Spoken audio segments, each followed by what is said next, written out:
On September 10, 2004, in the Olympic semifinals in Athens, Team USA faces Argentina with gold medal hopes still intact. But by the final whistle, they've been outplayed, outscored, and eliminated, losing 89-81. Argentina's Manu Ginóbili leads the charge, recording 29 points on a blistering 9 of -13 shooting. His cuts, drives, and mid-range jumpers tear apart the American defense, which struggles to contain movement off the ball. Meanwhile, the U.S. offense stalls, hitting just 3 of 11 attempts from beyond the arc, unable to stretch the floor or generate consistent looks. This loss marks the first time in Olympic history that a U.S. men's basketball team suffers 2 defeats in one tournament. Combined with a group stage stumble against Puerto Rico, the semifinals collapse officially ends their run at gold. A few days later, Team USA defeats Lithuania in the third-place game, settling for bronze, the worst Olympic result in the program's history. The medal feels hollow, a symbol of failure rather than achievement. From a roster packed with NBA stars to a podium finish far below expectations, Athens becomes a turning point. It's the culmination of problems that started before the tournament even began, because the unraveling actually starts in the opening round. On August 15, 2004, Team USA loses to Puerto Rico 109-106 in their opening group stage game of the Athens Olympics. It's their first Olympic loss since 1988, and it comes against a team led by Carlos Arroyo, the undrafted 6'0" point guard from Florida International University, who records 24 points and 7 assists. The Americans trail by as much as 22 in the second half, failing to adjust defensively while Puerto Rico slices them up with high pick and rolls and consistent perimeter movement. Arroyo punctuates the upset by flexing in front of the U.S. bench, just after sinking a dagger floater late in the fourth quarter. USA shoots 3 of 24 from the three-point line and allows Puerto Rico to hit 56% from the field, exposing the gap between NBA athleticism and FIBA execution. The loss snaps a 24-game Olympic winning streak and immediately shakes public confidence in the program's direction. It also highlights the roster's imbalance and over-reliance on isolation scorers, no pure shooters, and minimal international experience across the board. Head coach Larry Brown cites a lack of cohesion in post-game interviews, but fails to explain why rookies like LeBron James and Carmelo Anthony barely play. The upset marks a shift. Team USA can no longer assume superiority by showing up. Despite selecting 3 future Hall of Famers in LeBron James, Carmelo Anthony, and Dwyane Wade, Team US's coaching staff leaves its most explosive young talent on the bench. Head coach Larry Brown, prioritizing discipline and experience over potential, refuses to give the 19-year-old rookies meaningful minutes. Carmelo Anthony, fresh off averaging 21 points per game in his rookie NBA season, plays just 7.9 minutes per night in Athens. LeBron James, who started all 79 games for Cleveland as a rookie, scores only 11 total points across the entire Olympic tournament. Dwyane Wade sees slightly more action but remains a role player at best, sidelined in favor of veterans who struggle to adapt to the international game. Brown leans heavily on established names, Allen Iverson, Stephen Marbury, and Tim Duncan, but the result is a stagnant offense and poor shooting. The team hits just 38% of its field goals overall, often looking disjointed against well-prepared zone defenses. Brown's distrust of youth and refusal to adapt his system to FIBA play becomes a recurring criticism. Carmelo later says they didn't even know the plays. The decision to sideline future stars, each of whom would later lead Team USA to gold, becomes one of Athens' defining what-ifs. And it isn't the first time the warning signs go unheeded. In 2002, Team USA hosts a FIBA World Championship in Indianapolis and enters the tournament with a roster full of NBA talent including Paul Pierce, Baron Davis, and Reggie Miller. Expectations are sky-high, but the team finishes 6th after dropping 3 consecutive games to Argentina, Yugoslavia, and Spain. The loss to Argentina marks the first time a U.S. squad of NBA players loses in official international play. Against Yugoslavia in the quarterfinals, Peja Stojakovic scores 20 points and the Americans fall 81-78 in overtime. Spain follows that up with a 75-74 win in the classification round, handing USA its worst finish in any FIBA or Olympic event. Despite playing on home soil and fielding a roster of NBA stars, the Americans look vulnerable under international rules, particularly against teams with ball movement, shooting, and zone defenses. The defeats reveal a growing gap between the U.S. talent pool and international team cohesion. Yet no sweeping changes follow. USA Basketball doesn't restructure its leadership, overhaul its selection process, or address system-level flaws. The 2002 loss sets off alarms, but nobody answers the phone. The program continues into the next Olympic cycle without meaningful adjustments, directly setting the stage for Athens. In the summer of 2004, Team USA scrambles to finalize a roster, but the nation's biggest basketball stars decline to play. Kobe Bryant, facing an ongoing legal case in Colorado, removes himself from contention entirely. Kevin Garnett, who has just won the NBA MVP after averaging 24.2 points and 13.9 rebounds, opts out. So does Tracy McGrady, the league's back-to-back scoring champion, and sharpshooter Ray Allen. Even Shaquille O'Neal, coming off a finals run, publicly states that the Olympics are a young man's job. The wave of rejections leaves USA Basketball with limited options and little leverage. In total, 8 players on the 12-man roster are first-time Olympians. Some are barely out of college. The average age of the team is just 23.6 years old, 3 years younger than the gold medal squad from Sydney in 2000. The lack of international experience shows from day one. Opponents exploit poor rotations and shaky defensive schemes, while Team USA struggles to find rhythm under pressure. It's not just a talent gap, it's a leadership vacuum. Without the league's most seasoned stars, the roster lacks the shot creation, perimeter shooting, and calm execution needed to survive in FIBA play. Coach Larry Brown enters the 2004 Olympics with a Hall of Fame resume and a strict approach that prioritizes discipline and defense. But his rigid system clashes almost immediately with a roster full of first-time Olympians and score-first NBA stars.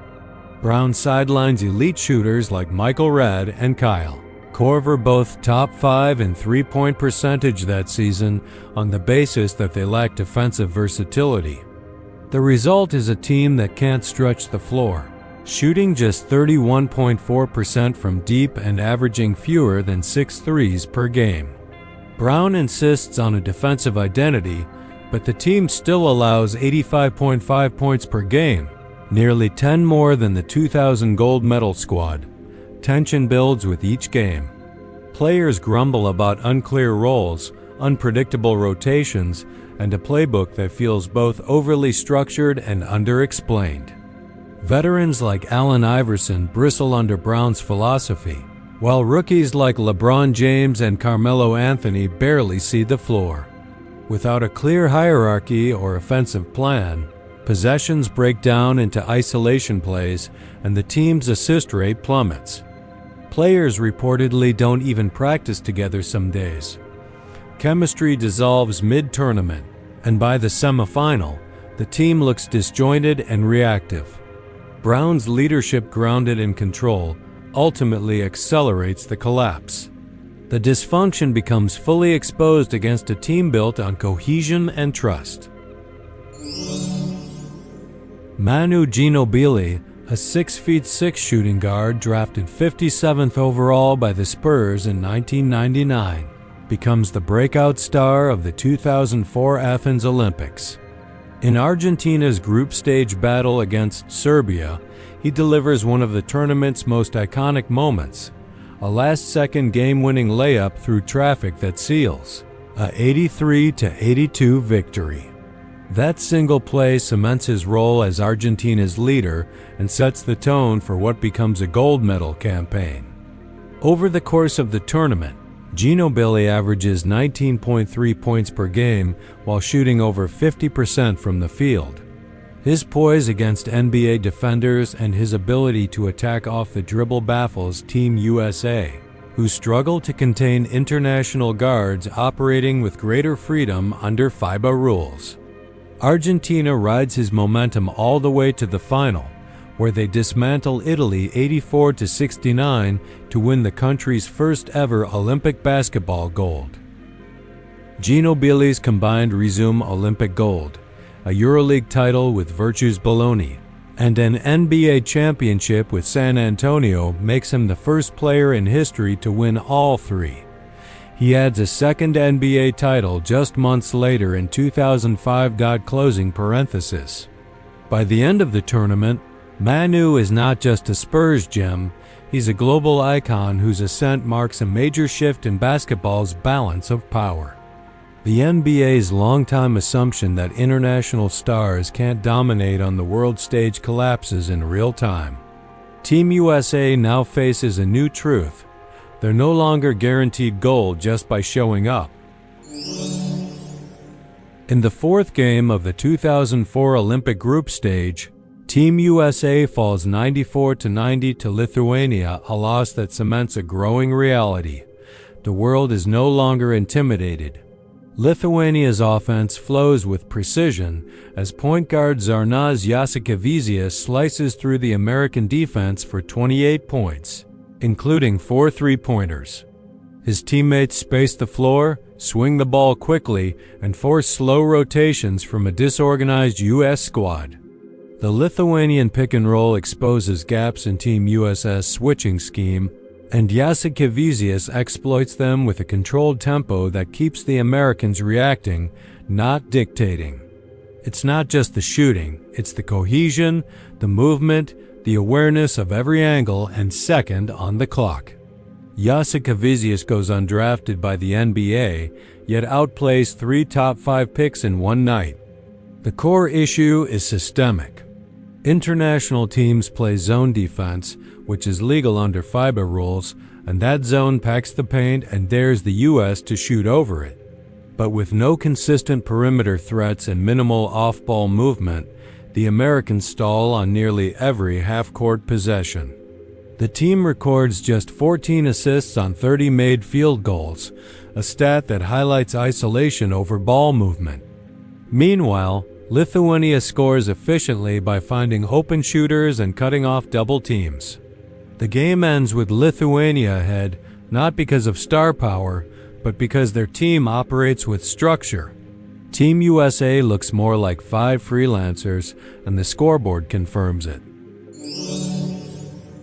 Team USA enters the 2004 Olympics without reliable perimeter shooting, a flaw that becomes fatal under FIBA rules. Over the entire tournament, the team averages just 5.5 made three-pointers per game while converting at a subpar 31.4% clip. In contrast, international opponents frequently exploit the shorter FIBA three-point line, spacing the floor and knocking down open looks with ease. Only one player on the U.S. roster shoots above 40% from beyond the arc, and most attempts come in isolation rather than within any offensive structure. The lack of movement and off-ball action stalls possessions, allowing well-drilled zones to collapse and force low-percentage shots. Tim Duncan, the team's leading scorer, averages just 14.6 points per game and turns the ball over nearly 5 times a night, often trying to create against double teams without kick-out options. The offensive design, heavily reliant on one-on-one talent, clashes with the international game's emphasis on passing, spacing, and precision. Larry Brown's system prioritizes veterans but ignores shooters like Michael Redd and Kyle Korver, who are left off the roster entirely. As defenders clog the paint and dare the U.S. to shoot, possessions slow and stagnate. This offensive breakdown, rooted in construction and philosophy, directly contributes to Team US's inability to pull away in tight games. By the medal rounds, opponents no longer fear Team US's scoring punch, and scouting reports center on packing the lane. Inside the 2004 Team US locker room, frustration builds early and never fades. Allen Iverson, a 6-0 volume scorer tasked with leading the backcourt, clashes repeatedly with head coach Larry Brown over shot selection and structure. Tim Duncan, meanwhile, grows disillusioned with the disorganized schemes and FIBA officiating, which limits his impact to 14.6 points and 8.1 rebounds per game, far below his NBA averages. Players express open confusion over minutes, rotations, and the absence of clear roles. LeBron James and Carmelo Anthony, both top 3 picks from the most hyped draft class in years, barely see the floor, combining for under 20 total minutes in the medal rounds. Carmelo later reflects that, "We didn't even know the plays," pointing to a deeper disconnect between the coaching staff and the roster's young core. Off the court, things are no better. The team skips group meals and spends little time bonding, leaving each player to operate in isolation. There's no consistent captain figure, no shared cultural glue, and no effort to foster cohesion beyond the hardwood. In contrast, Argentina's squad, many of whom have played together for years, celebrates every win with tight huddles and group dinners. Team USA, meanwhile, retreats to private hotel rooms and separate routines. That lack of unity shows when the games tighten, and it only gets worse when the losses pile up. If you made it this far, you're one of the real ones. At BBall Decoded, we don't sugarcoat the past. We break it down, team by team, draft by draft, mistake by mistake.